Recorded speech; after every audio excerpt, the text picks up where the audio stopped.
Hi everyone, this week we have a double Parsha of Matot-Masei.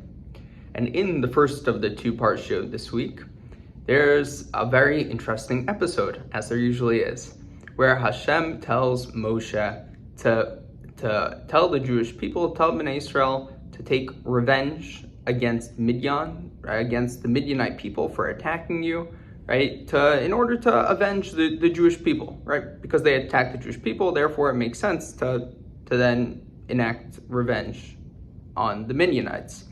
And it's very interesting because then you see in the next verse, the next pasuk, when Moshe goes and tells Bnei Israel, the Jewish people, to take revenge against Midian, he says take revenge against Midian. Why? Because Midian attacked Hashem, right? Not because Midian attacked us, the Jewish people, but because Midian attacked Hashem. So Rashi picks up on this immediately and he says, which one is it? Are the Jews supposed to take revenge against Midian for attacking them or for attacking Hashem? Really, Rashi answers this question by saying that any attack on the Jewish people is also an attack on Hashem.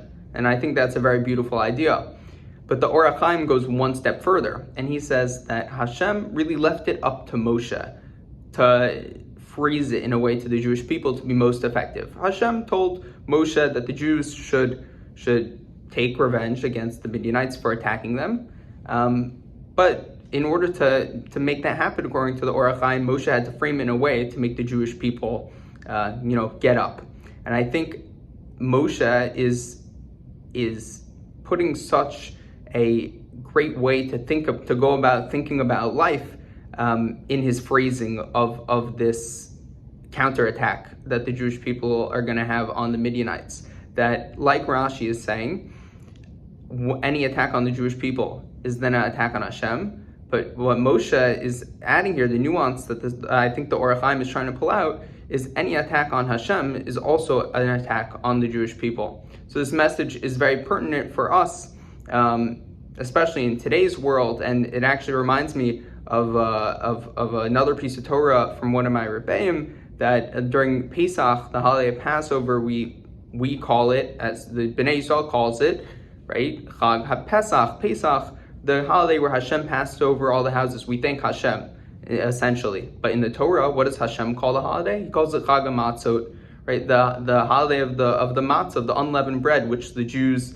had to bake. So there's kind of this symbiotic relationship that we've spoken about in the past, that it's kind of like, you scratch my back, I'll scratch yours, between Bnei Yisrael and Hashem. But this idea that comes up again and again is really drilled home in this week's Parsha with the phrasing of this message by Moshe. So my bracha to everyone is that in these turbulent times that we're living in, that there are so many attacks on the Jewish people, that we also keep in mind that these aren't just attacks on the Jewish people, they're also an attack on Hashem.